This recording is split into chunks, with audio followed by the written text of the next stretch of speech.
नमस्कार साथियों, स्वागत है आप सभी का अनअकैडमी पर। मैं हूं अंकित अवस्थी। कैसे हैं आप? Very good evening.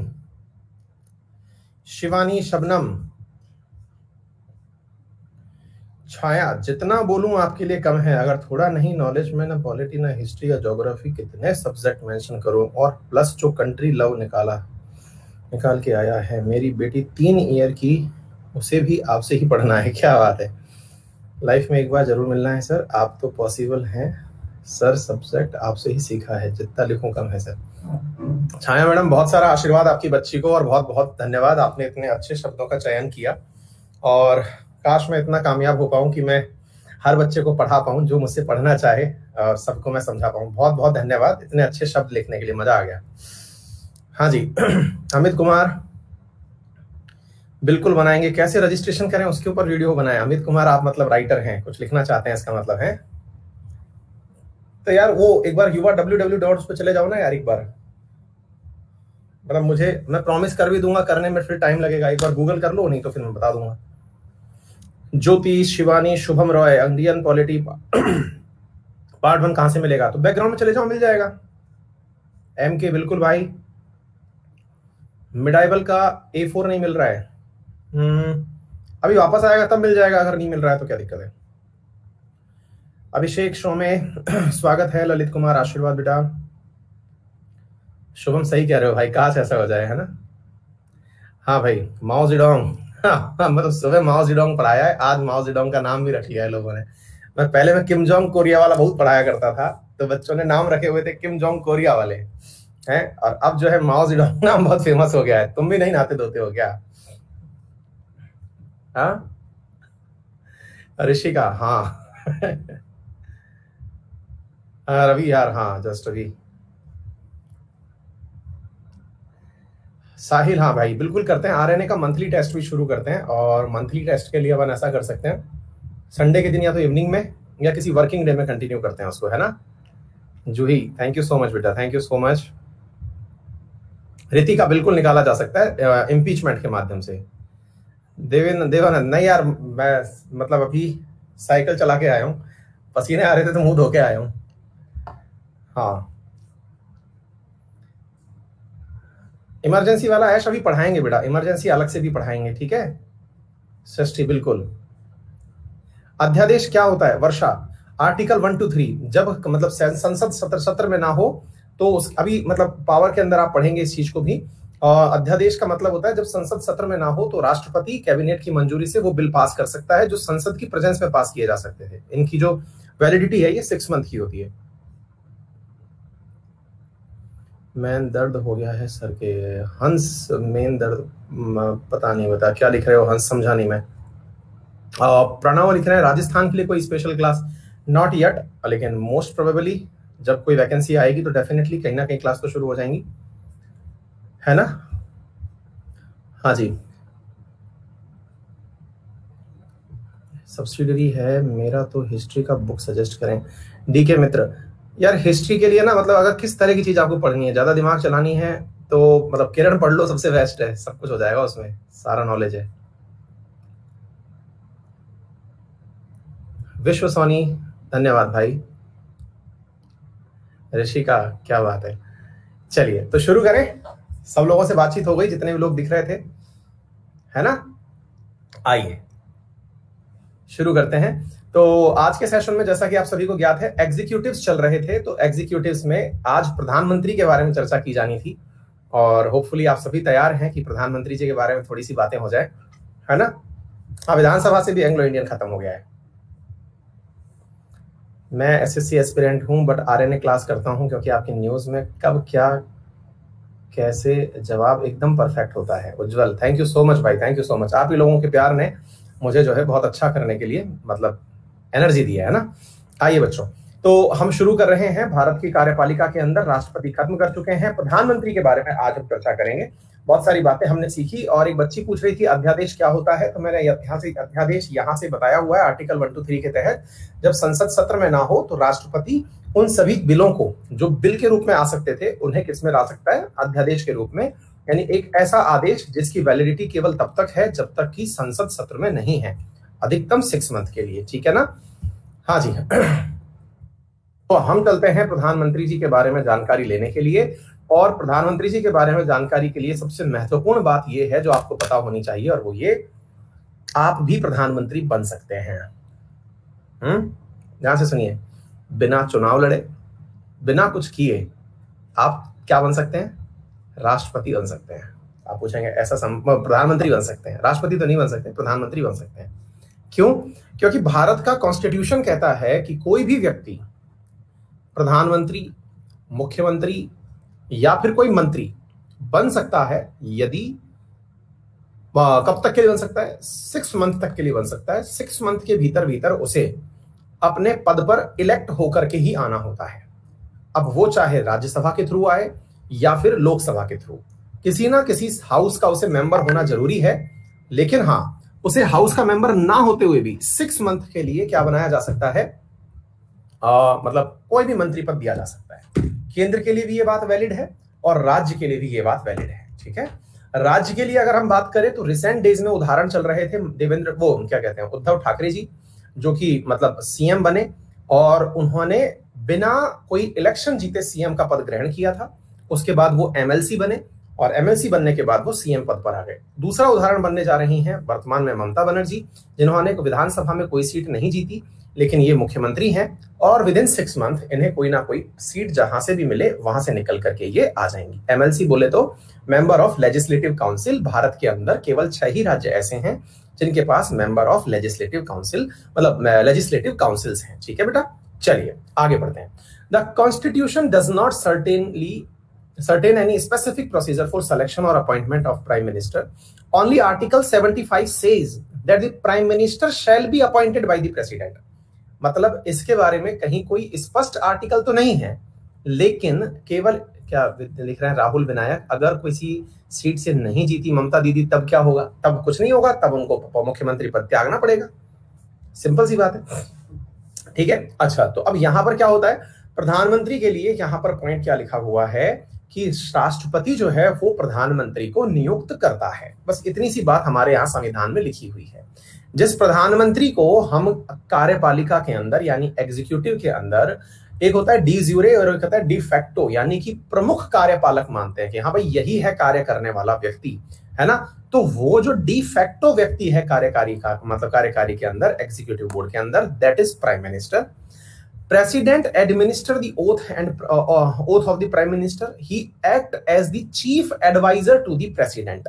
यानी कि राष्ट्रपति अगर कोई कार्य करता है तो वो प्रधानमंत्री की सलाह पर कार्य करता है। देखिए दो बातें समझना, प्रधानमंत्री की नियुक्ति राष्ट्रपति ने की है और राष्ट्रपति जो कार्य करता है वो प्रधानमंत्री की सलाह पर करता है। जैसे मंत्रियों की जब नियुक्ति होगी या पोर्टफोलियो डिस्ट्रीब्यूशन होगा, पोर्टफोलियो से मतलब कि साहब इनको गृह मंत्रालय दे दो, इनको रक्षा मंत्रालय दे दो, जब मंत्रालय बटेंगे तो वो प्रधानमंत्री की सलाह पर बटते हैं।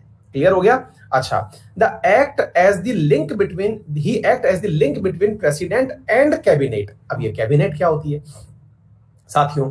भारत में प्रोविजन है कि जितनी सदन संख्या है हमारे पास में उसका 15% मतलब काउंसिल ऑफ मिनिस्टर हो सकती है। काउंसिल ऑफ मिनिस्टर के अंदर एक सबसे ज्यादा पसंदीदा लोगों का चैम्बर होता है, यानी कि एक प्रकार से समझ लो गुट होता है।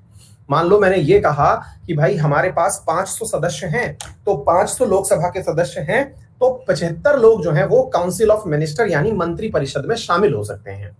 मंत्री परिषद में शामिल व्यक्ति कैबिनेट मंत्री भी हो सकता है, राज्य मंत्री भी हो सकता है, उप मंत्री भी हो सकता है, मंत्री स्वतंत्र प्रभार भी हो सकता है, यानी कुछ भी हो सकता है।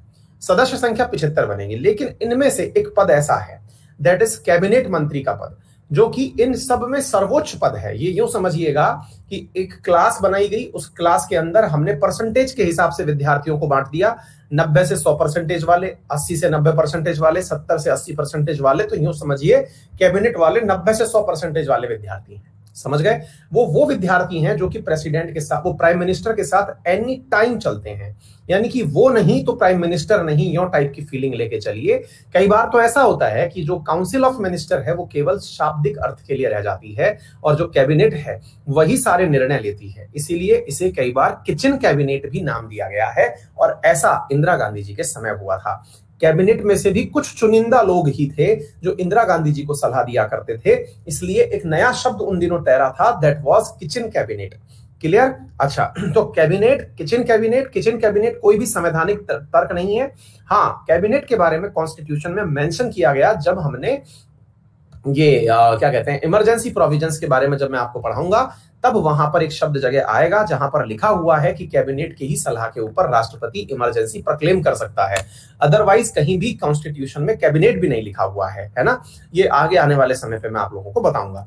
एनीवे, फिलहाल के लिए हम कैबिनेट शब्द का मीनिंग ये समझें, जैसे भारत के अंदर जितने भी स्वतंत्र प्रभार मंत्रालय हैं, रक्षा मंत्रालय, गृह मंत्रालय, विदेश मंत्रालय, स्वास्थ्य मंत्रालय, है ना, जल शक्ति मंत्रालय, शिक्षा मंत्रालय, ये सारे कैबिनेट लेवल के मंत्री हैं। प्रधानमंत्री तय करता है कि कौन कैबिनेट लेवल का मंत्री होगा। इनकी संख्या फिक्स नहीं होती है, इनको नियुक्त कर दिया जाता है। क्लियर? अच्छा, अब क्या होता है साथियों, कैबिनेट के द्वारा लिए गए जो फैसले होते हैं ये काउंसिल ऑफ मिनिस्टर को मानने ही होते हैं, यानी सबको मानने हैं। कैबिनेट का मुखिया प्रधानमंत्री खुद होता है और कैबिनेट की सलाह पर ही प्रेसिडेंट कार्य करता है, यानी कि cabinet is headed by prime minister which is advisable to the president, और वही राष्ट्रपति को अपने द्वारा सलाह देकर कार्य करता है। क्लियर हो गया? ये कुछ बातें हैं जो मैंने आप लोगों को यहां पर बता दी।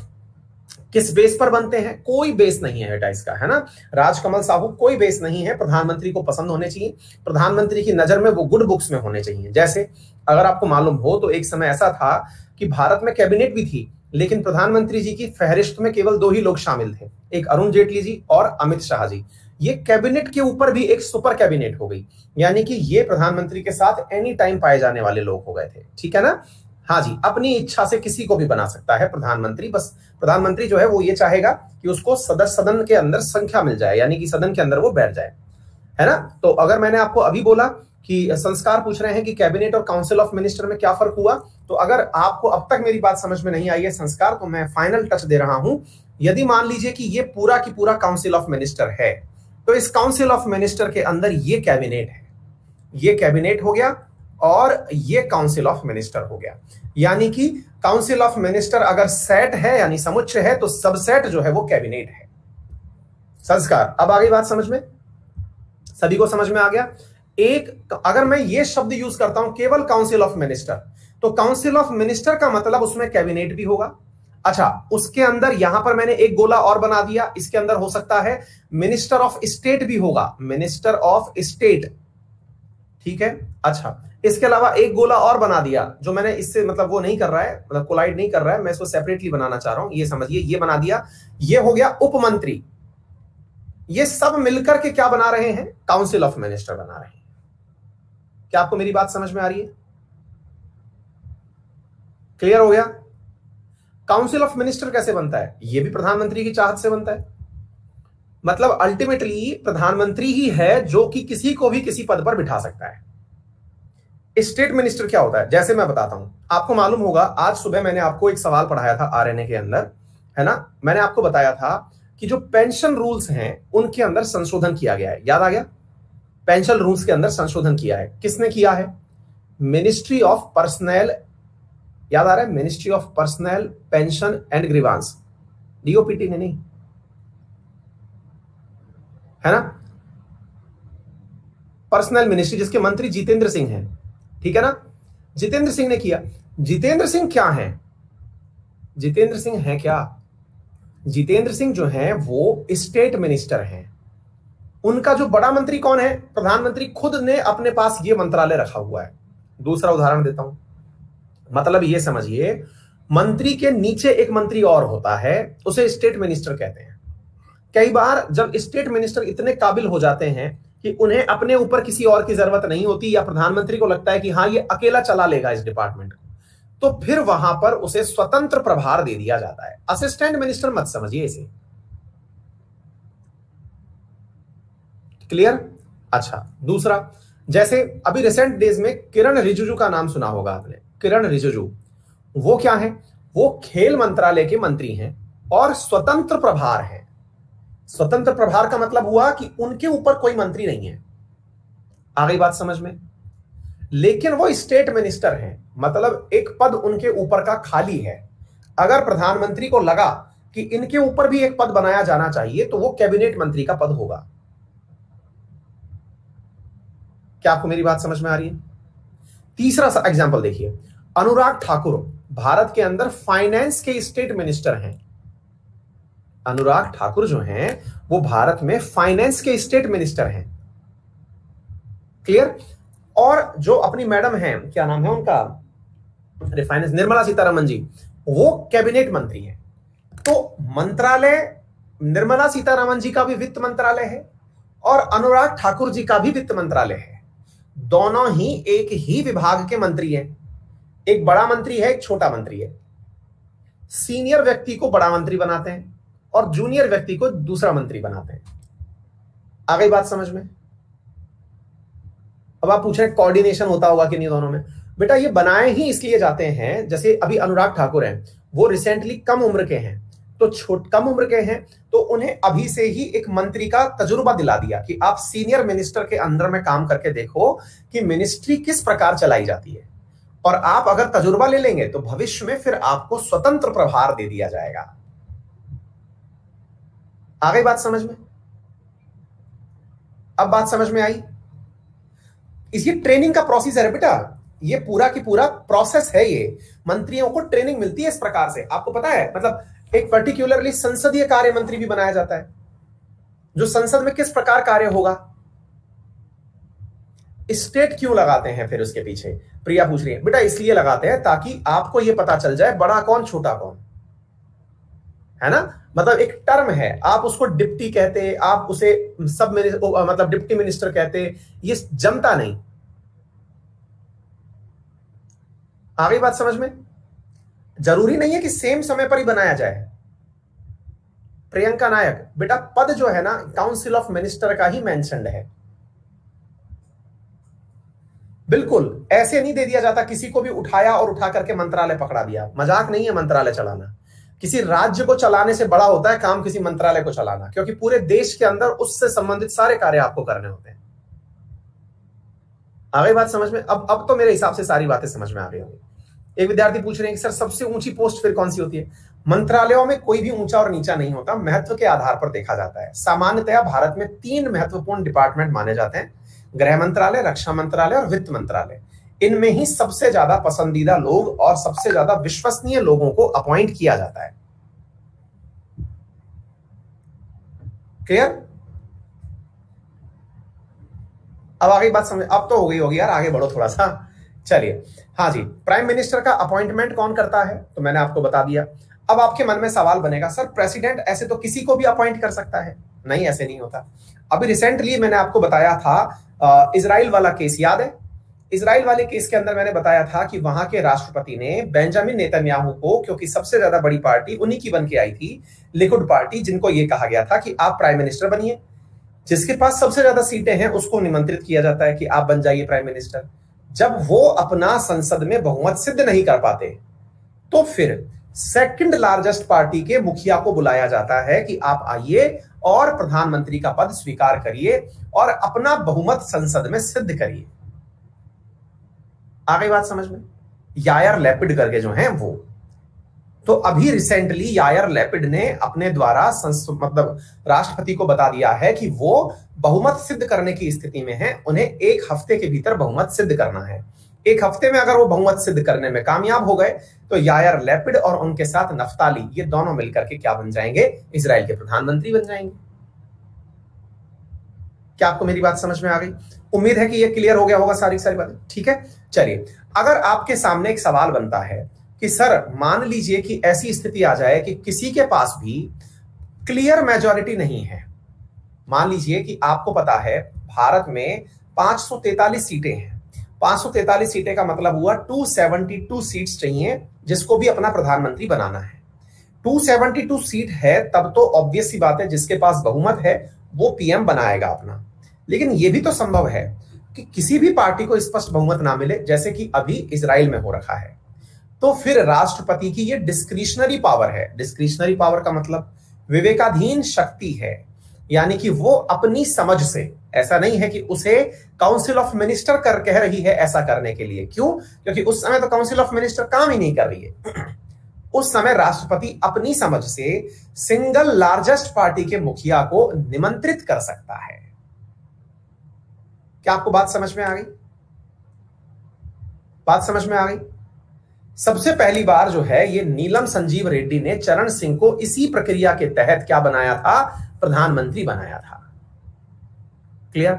When the prime minister dies in his office, generally in this case majority party elects new leader and president has to appoint him as prime minister.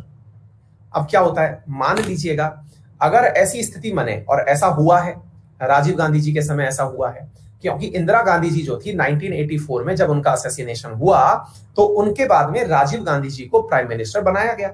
तो ये प्राइम मिनिस्टर बनाने का जो काम था ये किसने किया? ज्ञानी जैल सिंह ने किया। यानी कि उन्हें प्राइम मिनिस्टर के पद पर डिस्क्रिशनरी रूप से कि हाँ भाई इस व्यक्ति को बिठा दो, आपकी पार्टी में से ये व्यक्ति बन सकता है। निर्विरोध क्या होता है? मतलब कोई भी विरोध ना करे। क्या आपको मेरी बात समझ में आ गई? आगे बढ़ते हैं। राष्ट्रपति पहले प्रधानमंत्री की नियुक्ति कर सकता है, फिर उसे बहुमत साबित करने के लिए कह सकता है। ये तो मैंने आपको बता ही दिया, यहां तक कोई बात ही नहीं है। ठीक है, तो यहां पर मेरे प्यारे साथियों आपके सामने ऐसे कई प्रधानमंत्री हैं जिन्होंने इस प्रकार से पहले राष्ट्र प्रधानमंत्री का पद प्राप्त किया और उसके बाद उन्होंने बहुमत सिद्ध करने का प्रयास किया। Clear? A person who is not the member of either house can be appointed as prime minister for 6 months। Within 6 months he has to become member of either house. ये मैंने आप लोगों को रिसेंटली अभी स्टार्टिंग में ही बताया था। Prime minister may be member of either house of the parliament, ये भी मैंने बताया। सवाल है कि क्या राज्यसभा से भी प्राइम मिनिस्टर हमें मिले हैं? बिल्कुल मिले हैं। इंदिरा गांधी जी राज्यसभा से आई थी, एच.डी. देवेगौड़ा, हरदन हल्ली डोडी डोड़ा देवेगौड़ा, ये जो हैं ये भी किससे आए थे? राज्यसभा से आए थे। मनमोहन सिंह जी जो हैं ये भी किससे आए थे? राज्यसभा से आए थे। क्या आपको मेरी बात समझ में आ गई? ये वो आर्टिकल है साथियों जिसने कि राष्ट्रपति को समझिए कि एक पपेट बना के रखा हुआ है। पपेट बना के रखा हुआ, ऐसे मतलब क्या हुआ? राष्ट्रपति जी वही सब करते हैं जो काउंसिल ऑफ मिनिस्टर कहती है। यानी कि यदि ये आर्टिकल ना होता तो भारत में शायद राष्ट्रपति जो है वो इतना पावरफुल होता कि प्रधानमंत्री उसके आगे टिक भी ना पाते। बोले सर ऐसा क्यों? भाई ये वो आर्टिकल है जो कॉन्स्टिट्यूशन में कहता है, says that council of minister will be headed by prime minister of India and it will aid and advise the prime minister। ये राष्ट्रपति की सहायता करेगी और सलाह प्रदान करेगी। आई बात समझ में? मतलब ये वो आर्टिकल है जो ये कहता है कि यदि ये आर्टिकल है इसका मतलब है कि राष्ट्रपति सलाह पर ही कार्य करेगा। एड का मतलब सहायता करेगा। सहायता कैसी करेगा? राष्ट्रपति जी को निर्णय लेना है कि भाई असमल वो कौन सा कसाब था उसको फांसी देनी है कि नहीं देनी है, तो फांसी देने के समय पर निर्णय तो राष्ट्रपति को लेना है, लेकिन सहायता कौन कर रहा है? उनका गृह मंत्रालय कर रहा है, अजमल कसाब का। क्या आपको बात समझ में आ गई? क्लियर हो गया? और ये आज से नहीं है, ये जब से भारत का संविधान बना है यही प्रोसेस सिद्ध होता है। बहुमत सिद्ध होने का मतलब क्या होता है? ये भैया कौन है? वंदना शर्मा। बेटा मेजॉरिटी प्रूव करना, अगर अंग्रेजी सुननी है तो मेजॉरिटी प्रूव करना। मान लो कि आप कह रही हो कि भाई आपके पक्ष में 543 में से 272 लोग 272 पीपल हैं, तो राष्ट्रपति आपसे कहता है कि अगर ऐसा है तो आप एक बार मुझे संसद में वोटिंग प्रक्रिया में बता दो कि कौन आपके पक्ष में है और कौन नहीं है। अगर आपने कभी कॉलेज में या फिर घर में या फिर स्कूल में कभी भी गुटबाजी की हो तो आप अपनी गुटबाजी में अपने समर्थन में लोगों को लेके खड़े होते हो कि नहीं होते हो? सर देख लो मैं ही नहीं कह रहा, ये भी कह रहा है, ये भी कह रहा है, ये भी कह रहा है, इतने लोग कह रहे हैं। वो जो लोग हैं तो आपका प्रिंसिपल क्या पूछता है? बताओ भाई किस किस को दिक्कत हो रही है? बोले साहब हमको दिक्कत हो रही है, आपने जो है ना इंटरवल का टाइम छोटा कर दिया। बोले बताओ और किसको हो रही है? सर उसको हो रही है, सर उसको हो रही है। फिर प्रिंसिपल ने देखा 2-4 ही लोगों के हाथ उठे हैं, उसने हड़का दिया, बट तुमको ही ज्यादा दिक्कत हो रही है, बाकियों को तो नहीं हो रही है, तो बहुमत पिट गया, बहुमत सिद्ध नहीं हो पाया। लेकिन आधी से ज्यादा क्लास अगर बोल गई सर हमें भी दिक्कत हो रही है, हमें भी दिक्कत हो रही है, फिर प्रिंसिपल कहता है हाँ समस्या तो है। इसका मतलब क्या हुआ? इसका मतलब हुआ बहुमत सिद्ध हो गया। आ गई बात समझ में? चलो, तो ये वाली बात आपने क्लियर कर ली। अच्छा, प्रधानमंत्री की सलाह पर मंत्रियों की नियुक्ति राष्ट्रपति करेगा, ये आर्टिकल 75 है, ये मैंने आपको बता दिया। जैसे मैं नहीं करता हूं क्या कई बार आप लोगों से बहुमत सिद्ध करने की तो बार बार कहता हूं कि क्या मैं आपको सही से सुनाई और दिखाई पड़ रहा हूं? कृपया वोट में पार्टिसिपेट करें। आप लोग वोट में पार्टिसिपेट करते हैं, 90% से ऊपर मेजोरिटी रहती है, तो मैं कहता हूं कि भाई बाकी लोग अपना इंटरनेट चेक कर लें। अगर सोच लो 50% से कम लोग ये कहें कि नहीं सर सुनाई दिखाई दे रहा है, इसका मतलब भी है कि बहुमत कह रहा है कि क्लास में गड़बड़ है ना? कान की ढेपी सही कर लीजिए, है ना? एग्जैक्टली। आगे बात समझ में, 15% से ज्यादा कैपेसिटी ऑफ द हाउस नहीं हो सकती। A minister ceases to exist as one if he is not a member of either of the house, ये मैंने आपको बता दिया। Parliament decide the salary and allowances of council of minister. भाई साहब यही तो वो चीज है जिसकी वजह से लगता है कि मतलब कुछ बना जाए या ना बना जाए, बस एक बार मंत्री बन जाए। सैलरी, ये खुद से खुद की सैलरी डिसाइड करते हैं यार। इवन किसको कितना भत्ता मिलेगा, किसको कितना खर्चा दिया जाएगा, किस सांसद के पास कितना मतलब एमपी लेड होगा, यानी कि मेंबर ऑफ पार्लियामेंट के लिए कितना मतलब कार्य करने के लिए जो वो दिया जाएगा, अनुदान राशि दी जाएगी, कितनी दी जाएगी, ये खुद डिसाइड करते हैं। मुझे दो लोग बहुत पसंद है, मैंने आपको मल्टीपल टाइम कहा है। मुझे एक पसंद है नेता लोग और दूसरे पसंद है वकील लोग, मतलब विशेष रूप से जज लोग, जो खुद के बारे में खुद ही निर्णय लेते हैं, मतलब ये अपना निर्णय खुद लेते हैं। ठीक है, तो अच्छी बात है। पार्लियामेंट डिसाइड द सैलरी, ये बता दी। 91st amendment act provide for the disqualification of minister when he stand disqualified as the member of parliament. 91st amendment के द्वारा ये क्लियर किया गया था कि कोई भी मंत्री जो है या कोई भी मिनिस्टर डिस्क्वालीफाई कब किया जाएगा, डिस्क्वालिफिकेशन का आधार बनाया गया था। ठीक है, आइए तो अब इसके अंदर कौन कौन से प्रकार के मंत्री हैं ये मैं आपको बताऊंगा, ये अभी आएगा। इसके अलावा मैं आपको एंटी डिफेक्शन लॉ भी पढ़ाऊंगा, थोड़ा सा वेट करिए। फिलहाल के लिए यहां पर कुछ बातें हैं, उन्हें सीखते चलिए। ठीक है, who appoint president, who appoint president, बेटा कल की क्लास में नहीं थे क्या हर्ष मिश्रा? प्रेसिडेंट वाला चैप्टर पूरा पढ़ाया है ना? स्लाइड लोड हो रही है ऐसा बताया जा रहा है। एक मिनट रुकिए, मैं इसको रिफ्रेश कर देता हूं।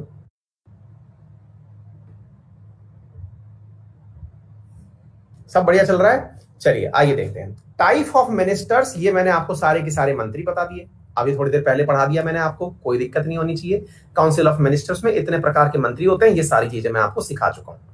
कुछ तथ्यात्मक बातें हैं, कुछ तथ्यात्मक बातें हैं, जैसे लॉन्गेस्ट सर्विंग प्रधानमंत्री कौन है, एक्टिंग प्राइम मिनिस्टर 2 बार कौन बना, पहली बार नॉन कांग्रेसी कौन बना, कौन सा मतलब जिसको हाईएस्ट पाकिस्तान का सिविलियन अवार्ड प्राप्त हुआ, है ना, यंगेस्ट इंडियन प्राइम मिनिस्टर कौन है, first prime minister of south India कौन है। ये तथ्य वो हैं जो कि आप लोगों को फैक्ट फाइल के रूप में याद रखने चाहिए। ये सब आपको नोट्स में मिलेंगे। एक्टिंग का मतलब कार्यकारी। ठीक है, तो उम्मीद है कि आपको ये तथ्यात्मक जानकारी प्राप्त हो गई होगी। इससे आगे की जानकारी भी आपके साथ साझा करते हैं, होल्ड करिए। यहां तक किसी को कोई भी मुसीबत, परेशानी, दिक्कत हो तो बताएं।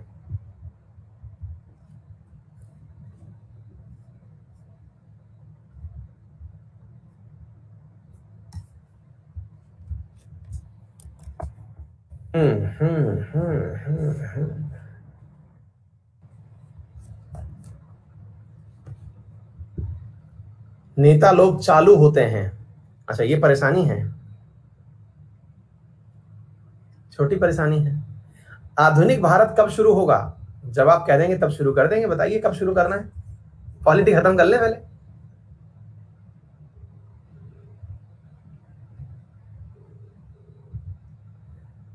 यूपीएसआई की मूल विधि, एग्जाम की डेट वेट आई क्या कुछ?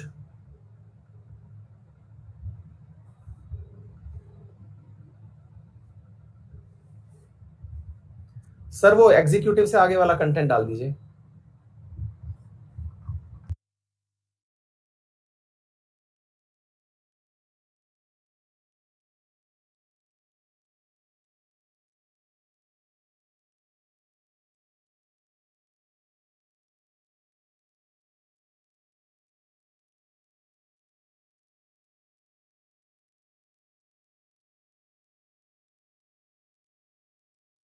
अब ये कौन बालक है जो खुद का जवाब चाहता है?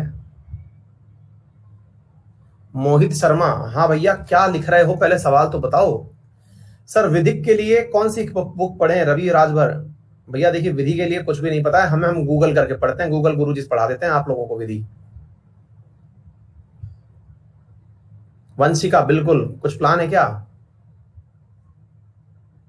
Acting prime minister deputy PM को बना दिया जाता है कई बार। गुरुजी अगर किसी गांव में पुलिस भ्रष्टाचार करे तो क्या करना चाहिए? हमारे राजस्थान में तो भैया नंबर दिए हुए हैं करप्शन के लिए, अगर करप्शन करता हुआ कोई मिल रहा है तो कॉल सेंटर पे कॉल करो, शिकायत हो जाएगी उसकी। वैसे अगर आपको किसी के खिलाफ भी शिकायत करनी हो तो सीबीआई से भी ऊपर एक संस्था होती है, that is CVC, central vigilance council, उसको मेल करें, आपकी जानकारी जो है वो अज्ञात रखी जाएगी। अजय सिंह शेखावत को हमारी हिंदी पसंद आई, धन्यवाद भैया धन्यवाद। आरएनए का टाइम और वो कहां होता है ये बताएं। अंकेश भैया सुबह 6:45 पर एक यूट्यूब। अजय सिंह से शिकायत करनी हो तो सीबीआई से भी ऊपर एक संस्था होती है, that is CVC, central vigilance council, उसको मेल करें, आपकी जानकारी जो है वो अज्ञात रखी जाएगी। अजय सिंह शेखावत को हमारी हिंदी पसंद आई, धन्यवाद भैया धन्यवाद। आरएनए का टाइम और वो कहां होता है ये बताएं। अंकेश भैया सुबह 6:45 पर एक यूट्यूब चैनल है वाईफाई स्टडी 2.0, वहां होता है। आईपीसी क्या होता है प्रियंका मंडल? इंडियन पीनल कोड, जिसके तहत सजा का प्रावधान किया जाता है, किसी को कितनी सजा मिलेगी, सजा कितने, किस गुनाह की क्या सजा होगी। 1862 में पहली बार बना था और आज तक चला आ रहा है। सोनू सिंह, इसके बाद हिस्ट्री करा देना, बिल्कुल करा देंगे। हर्ष सिरवी, मॉडर्न हिस्ट्री की पूरी क्लास कहां मिलेंगी। May I ask you one question? Abhishek भाई लिखा है, इससे पहले पूछ लेते, इतना करोगे क्वेश्चन दब जाएगा कहीं। एसएससी जेई में रवि कुमार, भैया ऐसे ही पूछे जाते हैं जैसे आ रहे हैं, सवाल पढ़ा रहे हैं हम, है ना। आपकी स्पेशल क्लास कैसे देखते हैं बेटा? स्पेशल क्लास का लिंक आता है टेलीग्राम पर, उस पर क्लिक कर दो और पहुंच जाओ सीधा क्लास में। अब टेलीग्राम नहीं पता है तो लो, आप टेलीग्राम भी पता चल जाएगा। और बताओ।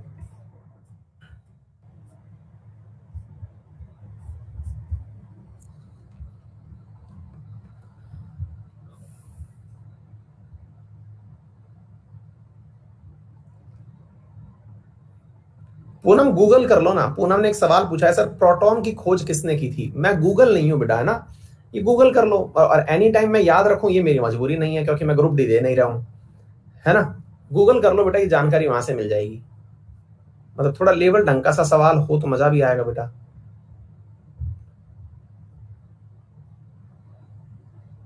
सूरज भैया बोलो तो सही, क्या रिप्लाई चाहिए?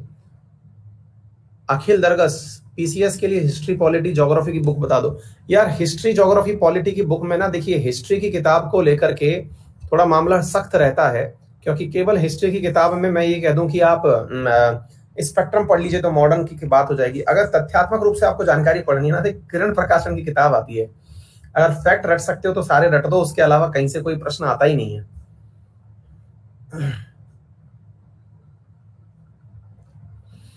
नव कालेर, sir council is collectively responsible for the Lok Sabha. इसका मतलब यह है कि अगर लोकसभा में उनका विश्वास मत खत्म हो गया तो वो खत्म हो जाएंगे, उनका कोई मतलब ही नहीं रहेगा। कंटेंट का ही वेट चल रहा है, आ ही जाना चाहिए। मैं तो सोच रहा था कि पीएम चलेगा, पीएम जल्दी खत्म हो गया।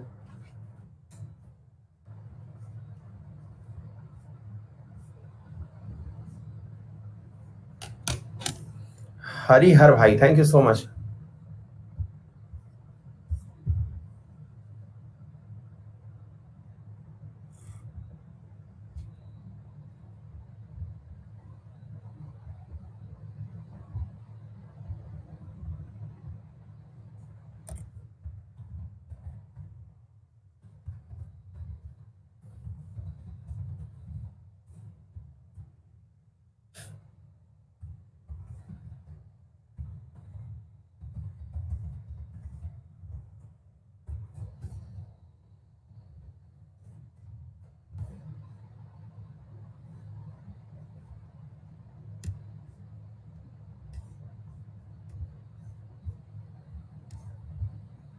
मेरे से कैसे बात कर सकते हैं? हिंदी में कर सकते हैं, इंग्लिश में कर सकते हैं, कौन है ये?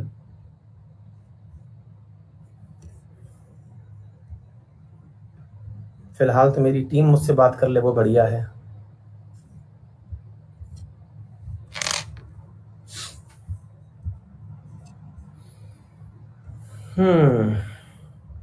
सर आप यूपीपीसीएस सेक्शन में भी पढ़ाते हैं कि? भाई नहीं पढ़ाते हैं यार हम।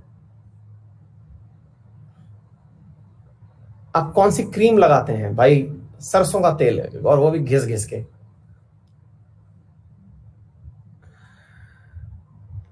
बिल्कुल, रीना राजपूत, शाम को 8:30 जो क्लास आती है वो एसएससी और रेलवे के लिए पर्याप्त है। हर्ष, पढ़ोगे मेरे साथ साथ तो आप भी एक दिन ऐसे ही जानकार हो जाओगे।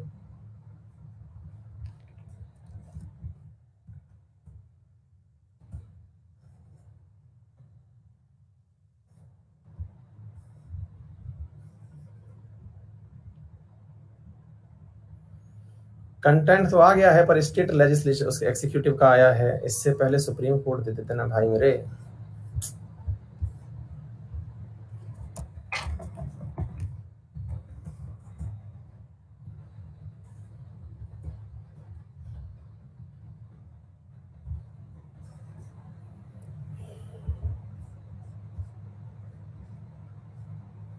पढ़ाएंगे पढ़ाएंगे पढ़ाएंगे, रुक जाओ यार, अब देखो अब आ जाए तो भैया। प्लीज आरएएस वाले वैकेंसी आते ही आप आरपीएससी वाले सेक्शन में क्लास चालू कर दीजिएगा, रिक्वेस्ट है सर। अखिल यार अब प्रॉमिस नहीं कर सकता लेकिन कोशिश करूंगा, है ना, क्योंकि आपको भी पता है अखिल बहुत ज्यादा जो है मेहनत लगती है आरएएस वाले सेक्शन में, और मेहनत जो है वो 5,000 रुपए की सब्सक्रिप्शन में मुझसे दी नहीं जाती।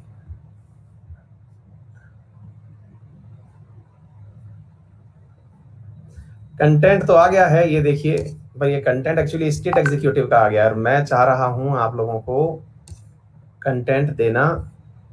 पहले केंद्र की बात चल रही है तो पहले सुप्रीम कोर्ट खत्म करा दी जाए, उसी क्रम में चीजें चलें तो बेहतर होगा। मधुर भैया हमारी तरफ से प्रणाम प्रेषित करिए अपनी माता जी को। हाँ जी, ये स्टेट एग्जीक्यूटिव आ गया है, बट द पॉइंट इज कि मैं स्टेट पढ़ाने से पहले आप लोगों को वो पढ़ाना चाह रहा हूं, सुप्रीम कोर्ट।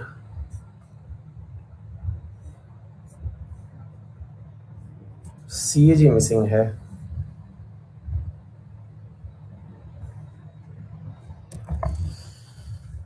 सीएजी भी भेजिए। हाँ अब जुडिशरी आ गई है, चलिए केंद्र की बात चल रही है तो हम थोड़ा जुडिशरी भी पास पास पढ़ते चलते हैं ना। नहीं बेटा शुरू तो कर जाएंगे यार, ऐसा नहीं है, मतलब रुक जाओ थोड़ा सा, पढ़ने का ही तो समय चल रहा है, इंजन गर्म हुआ है, थोड़ी देर तो रुको। हाँ भाई जुडिशरी शुरू करते हैं, और इससे पहले एक बार अगर सीएजी मिल जाए प्रभु भेजोगे क्या, चलो कोई नहीं। हाँ जी आइए साथियों, तो हम बात कर रहे हैं साथियों भारत के अंदर जुडिशियरी की, और जब हम जुडिशियरी की बात करते हैं तो जुडिशियरी के अंदर मतलब न्यायपालिका के अंदर भाई, जैसे अभी हमने एग्जीक्यूटिव की बातें करी, एग्जीक्यूटिव, लेजिस्लेटिव और जुडिशरी, ये भारत के अंदर 3 सेपरेट पिलर्स हैं। जब हम बात करते हैं अपने यहाँ पर यानी कि भारत के अंदर शक्ति के संतुलन की, तो हम कहते हैं कि एग्जीक्यूटिव और जुडिशरी को एक दूसरे के साथ बैलेंस में रहना चाहिए। क्या होती है ये जुडिशरी और किस प्रकार की जुडिशरी भारत में पाई जाती है, क्यों इसे एकीकृत जुडिशरी कहा जाता है, क्यों इसे मतलब ये कहा जाता है कि ये सिंगल जुडिशरी है इंडिया के अंदर, ऐसा क्यों कहा जाता है? क्योंकि भारत में जो जुडिशरी है वो एक फ्लो फॉलो करती है। फ्लो फॉलो करती है से मतलब हुआ कि उसके अंदर बकायदा सीक्वेंस में बताया हुआ है कि अधीनस्थ कौन होगा, मध्यस्थ कौन होगा और उच्चस्थ कौन होगा। हमारे यहां पर आप में से, चलिए मैं आपसे एक सवाल पूछता हूं बहुत ही इंटरेस्टिंग, वो आपकी समझ बताएगा कि इंडियन पॉलिटी में आपकी समझ कैसी है। मैं आपके सामने 2 चीजें लिख रहा हूं, आप इन्हें देख करके बताएं। हाँ मैं सब कुछ बता रहा हूं, इंग्लिश हिंदी सब बता रहा हूं बेटा, रुक जाओ इतना जल्दी परेशान मत हुआ करो। इधर देखिए बेटा, हमने आपके सामने लिखा supreme court, high court, district court, ठीक है। अच्छा नंबर दूसरा हम यहां लिख रहे हैं केंद्र सरकार, सेंट्रल गवर्नमेंट, स्टेट गवर्नमेंट और पंचायती राज। पंचायती राज क्लियर। अब मैं आपसे सवाल पूछ रहा हूं, पेज नहीं आया यार भाई, पेज तो मैं ब्लैंक पे लिख रहा हूं, ब्लैंक पे लिखता हुआ नहीं दिख रहा है क्या? एक बहुत ही जबरदस्त कंसेप्ट सीखना है, उसके लिए आप इस बात को समझें। मेरा सवाल है, केंद्र सरकार में आपने प्रधानमंत्री को देखा, राष्ट्रपति को देखा, ठीक है। अच्छा मतलब स्टेट गवर्नमेंट में आएंगे तब आप सीएम देखेंगे और गवर्नर देखेंगे, क्लियर। पंचायती राज के अंदर जब आप आएंगे तो 3 लोगों को अलग अलग स्तर पर देखेंगे। पंचायती स्तर पर सरपंच को देखेंगे, मध्य में प्रधान को देखेंगे और सबसे ऊपर आप जो है वो जिला प्रमुख को देखेंगे ग्रामीण क्षेत्र में, और नगर पालिका के अंदर और वार्ड के अंदर वो अलग प्रकार से आप इस चीज को फॉलो करेंगे। अच्छा सवाल क्या है कि आपसे पूछा जा रहा है कि ये तीनों एकीकृत कहलाते हैं या नहीं। एकीकृत का मतलब इससे सीनियर ये, इससे सीनियर ये कहलाते हैं या नहीं। अब यार ये लैग लिखने वाले लोग परेशान कर रहे हैं यार, हाँ भाई, क्या मैं आप सभी को सही से सुनाई और दिखाई पड़ रहा हूं? बड़ी मुश्किल से तो पढ़ाना शुरू हुआ है यार। क्या मैं आपको सही से सुनाई और दिखाई पड़ रहा हूं? 93% को दे रहा है ना, बहुत है। हाँ जी, इधर देखो, इधर की तरफ आपसे यही सवाल पूछा जा रहा है, डिस्ट्रिक्ट कोर्ट, हाई कोर्ट। पहला सवाल मैं आपसे ये पूछ रहा हूं कि यहां पर ये लोग एक के ऊपर एक सीनियर हैं कि नहीं। सीनियर से मतलब पंचायती राज से ऊपर, मतलब स्टेट गवर्नमेंट है, स्टेट गवर्नमेंट से ऊपर केंद्र सरकार है? आपसे यस और नो में आंसर पूछा जा रहा है। मतलब भाई ये इसका माई बाप है, ये इसका माई बाप है। मतलब ये एक प्रकार से यूं समझो जैसे सुप्रीम कोर्ट सबसे बड़ी कोर्ट, उसके बाद हाई कोर्ट, उससे नीचे वाली कोर्ट। सुप्रीम कोर्ट का मतलब ही हो गया उच्च न्यायालय, यानी सबसे उच्चतम न्यायालय, सबसे ऊपर यही है। हाई कोर्ट यानी उच्च न्यायालय, यानी थोड़ी ऊपर रहते रहते बच की बीच में रहेगी। डिस्ट्रिक्ट कोर्ट ये लोअर कोर्ट्स हैं, लोअर कोर्ट्स हैं। मतलब ये इससे बड़ी कोर्ट, ये इससे बड़ी कोर्ट। मैं ऐसे ही आपसे पूछ रहा हूं, पंचायती राज इंस्टीट्यूशन उससे बड़ा, मतलब उससे बड़ा, मतलब इसी क्रम में आपको सोच के बताना है। इसका सीनियर स्टेट गवर्नमेंट और इसका सीनियर सेंट्रल गवर्नमेंट। यस और नो में आपको बताना है, क्या ये व्यवस्था जिसे मैंने एकीकृत नाम दिया, क्या ये सरकार में भी होती है क्या?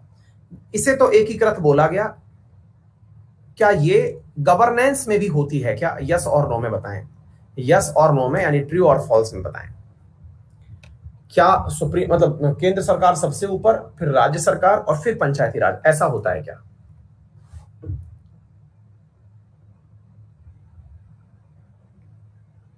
बहुत बढ़िया, क्योंकि मैंने बहुत अच्छे से स्पष्ट रूप से व्याख्या दी और आप में से अधिकांश लोगों ने इसका सही जवाब दिया। मतलब बहुमत जो है वो 50-50% पर टिका है, मामला बीच में टिका है।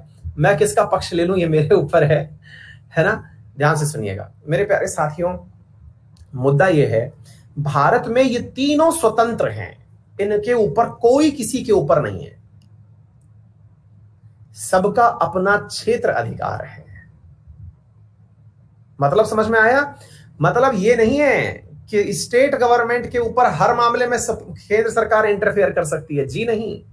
भारत का संसद वो है संविधान, वो फेडरल प्रवृत्ति का नेचर का है, जिसके अंतर्गत राज्यों की भी वैल्यू है। वो बात जरूर हो सकती है कि थोड़ी ज्यादा वैल्यू किसी की हो, लेकिन कुछ एक मामले तो ऐसे हैं जिन पर भी राज्य जो है वो, केंद्र जो है वो इंटरफेयर ही नहीं कर सकता। राज्य की पुलिस व्यवस्था आप बिल्कुल इंटरफेयर नहीं कर सकते, कानून व्यवस्था आप इंटरफेयर नहीं कर सकते, लैंड रेवेन्यू आप इंटरफेयर नहीं कर सकते, यानी केंद्र उनके ऊपर इंटरफेयर नहीं कर सकता। डिवीजन ऑफ पावर है। एग्जैक्टली ऐसे ही पंचायती राज इंस्टीट्यूशंस भारत के अंदर संवैधानिक हैं, आर्टिकल में बकायदा लिखे हुए हैं, पार्ट 9 और पार्ट 9A के अंदर। आप इनके अंदर ये नहीं कह सकते कि सब स्टेट गवर्नमेंट वाले आएंगे तो वो कुछ करेंगे। कहने का मतलब ये कि इनकी अपनी सरकार है, सरपंच अपने गांव का प्रधानमंत्री है, यूं समझिए आप ये नहीं कह सकते कि सरपंच के ऊपर तो मुख्यमंत्री, जा मैं सरपंच तेरी शिकायत कर रहा हूं। बोले भाई जहां तक मेरा अधिकार क्षेत्र है वहां तो मैं ही मुखिया हूं, मेरे ऊपर मुख्यमंत्री कुछ नहीं है। हाँ, हो सकता है कि मुख्यमंत्री से तुम नियम कुछ और बनवा लाओ, वो फिर आपके लिए अनुदान दे दे, मेरी एड रोक दे, वो अलग तरह से परेशान कर सकता है। सरपंच ही है, मुख्यमंत्री ही है। ऐसा नहीं है कि मुख्यमंत्री एनी टाइम दबके रहेगा कि प्रधानमंत्री क्या कह रहे हैं, नहीं, कतई नहीं, कोई मीनिंग नहीं है इस बात का। लेकिन जब कोर्ट्स की बात आती है, तो भाई अगर मजिस्ट्रेट साहब को कहा जाए कि मजिस्ट्रेट साहब सुनिए, या डीजे को कहा जाए या एडीजे को कहा जाए कि साहब सुनिए, हाई कोर्ट के जज साहब आपसे कुछ कह रहे हैं, तो इनको सुनना पड़ेगा। ये नहीं कह सकते कि मैं हूं, दूसरा कोई नहीं, जी नहीं। क्योंकि हाई कोर्ट के पास वो सारी पावर है कि इनसे इनका केस तक छीन सकती है। जिस पर ये डीजे बोले तो डिस्ट्रिक्ट जज, जिले का सबसे पावरफुल अधिकारी, दंड अधिकारी, सबसे बड़ा, जिसे आप डीएम के समकक्ष समझते हैं, ये उससे भी ऊपर पद है। ये रिट्स के माध्यम से डिस्ट्रिक्ट मतलब इसका काम पूरा अपने पास मंगवा सकता है कि भैया भेज दो, बहुत हुआ सम्मान। क्लियर? और अगर हाईकोर्ट वाले ये समझने लग जाएं कि हम हैं, हमने डिसीजन दे दिया तो सर्वोच्च है, सुप्रीम कोर्ट महोदय, इनके साहब ने कहा कि हाईकोर्ट के इस फैसले को हम निरस्त करते हैं। हाईकोर्ट चाहे कितने ही जज बिठा के निर्णय दे दे, लेकिन उन निर्णयों को पलटने की जो कवायद है वो कौन कर सकता है? सुप्रीम कोर्ट कर सकता है। डिस्ट्रिक्ट कोर्ट के निर्णय हाई कोर्ट बदल सकता है, हाई कोर्ट के निर्णय सुप्रीम कोर्ट बदल सकता है, लेकिन राज्य के निर्णय केंद्र नहीं बदल सकता। अगर राज्य सरकार के पास से कोई नियम बन करके आया, जैसे राज्य सरकार ने आदेश निकाला कि भाई हम 5,000 रुपए बच्चों को से वो देंगे, बेरोजगारी भत्ता देंगे, तो केंद्र ये नहीं कह सकता कि नहीं देंगे, देना है तो देना है। क्या आपको मेरी बात समझ में आ गई? उम्मीद है आपको मेरी बात अच्छे से क्लियर हो गई होगी। यह व्यवस्था एकीकृत व्यवस्था कहलाती है, यानी यूनिटरी व्यवस्था कहलाती है। यह त्रिस्तरीय व्यवस्था कहलाती है, यानी भारत के अंदर जो गवर्नेंस है वो 3 लेवल का है। बोलिए, 3 टियर सिस्टम है, ठीक है ना? तो आपके इस 3 टियर सिस्टम में हम supreme court, high court, district court, session court, इन सब की चर्चा आपके साथ सेशन वाइज सेशन करते चलेंगे। सेशन में सबसे पहली चर्चा होगी सुप्रीम कोर्ट की, जिसका उद्घाटन जनवरी 28, 1950 को हुआ था। ये फैक्चुअल बातें हैं जिन्हें आप पढ़ लें। ये भारत के संविधान में पार्ट 5 के अंदर आर्टिकल नंबर 124 से 147 के बीच में दी हुई है। ये गारंटर है फंडामेंटल राइट की, इसलिए ये सुप्रीम कोर्ट है। बोले मतलब क्या होता है इसका? बोले मतलब इसका यह होता है कि आपके जो मूल अधिकार आपको पार्ट 3 में आर्टिकल 12 से 35 के बीच में दिए हुए हैं, यदि कोई भी उन्हें छीनने का कार्य करता है तो वो सुप्रीम कोर्ट उनकी रखवाली, यानी उनका मुख्य रखवाला है, वो बन करके बैठा हुआ है। क्या आपको मेरी बात समझ में आ गई? बोलिए, इतनी बात क्लियर हुई? आज याद है आप लोगों को मैंने मॉर्निंग में जब आरएनए वाला सेशन पढ़ा रहा था तब एक चीज और पढ़ाई थी। पेंशन रूल के बारे में जब मैं बता रहा था तब कह रहा था आर्म्ड पर्सनल्स के article number 19 clause 1 sub clause A के तहत जो अभिव्यक्ति की आजादी है वो लागू नहीं होती है, और उस पे मैंने आर्टिकल 33 का यूज किया था। आपको जब मैंने पढ़ाया था तब आर्टिकल 33 स्किप किया था, क्योंकि किसी चीज का जो इंपॉर्टेंस है ना वो तभी है जब उसकी कोई चीज निकल करके आए। और आज आर्टिकल 33 एक लाइन का था, वो समझ में आ गया कि जो सिक्योरिटी पर्सनल्स हैं उनको पार्ट 3 में जो गिवन है मूल अधिकार, वो उन्हें प्राप्त नहीं होंगे। ये आज के उदाहरण से आपको समझ में भी आ गया था। तो आरएनए जो है ना वो असल में आरएनए नहीं है, वो प्रयोगशाला है। आपके जितनी भी चीज आप पढ़ रहे हैं ना उनको डाल डाल के वहीं देखते हैं कि जीवन भर में उनका क्या उपयोग हो रहा है। क्लियर हो गया? तो उम्मीद है आप लोगों को यह बात समझ में आ गई होगी कि ये कौन से आर्टिकल में है, ये आपको लर्न करना होगा। और parliament is authorised to regulate the supreme court, यानी कि पार्लियामेंट ही अपने द्वारा नियम बना करके कि कितने सदस्यों की संख्या होगी, है ना, मतलब कितने सुप्रीम कोर्ट के अंदर सदस्य होंगे, यानी वो क्या बोलते हैं जजेस होंगे, है ना, उनके साथ में क्या व्यवहार होगा, पेंशन क्या होंगे, भत्ते क्या होंगे, अपॉइंटमेंट की शर्तें क्या होंगी, रिटायरमेंट के बाद दी जाने वाली सुविधाएं क्या होंगी, ये सब पार्लियामेंट डिसाइड करती है। ठीक है, इसके अलावा उनके कार्यकाल के साथ साथ उनको किस प्रकार से हटाया जाना है वगैरह, ये सारी चीजें धीरे धीरे सीक्वेंस में मैं आपके साथ में साझा करता रहूंगा। तो अब चैप्टर का कंटेंट मैंने आपको दे दिया है। डाउनलोड करने के लिए बगल में 3 बिंदियां दी हुई हैं, डाउनलोड कर लीजिएगा वहां से, और इनको घर से थोड़ा सा रीड लगा के आना। अगले दिन जब अपन मिलेंगे तब इनको यहां से आगे पढ़ेंगे। ठीक है बेटा, चलिए तो मस्त रहिए, बिंदास रहिए और पढ़ते रहिए।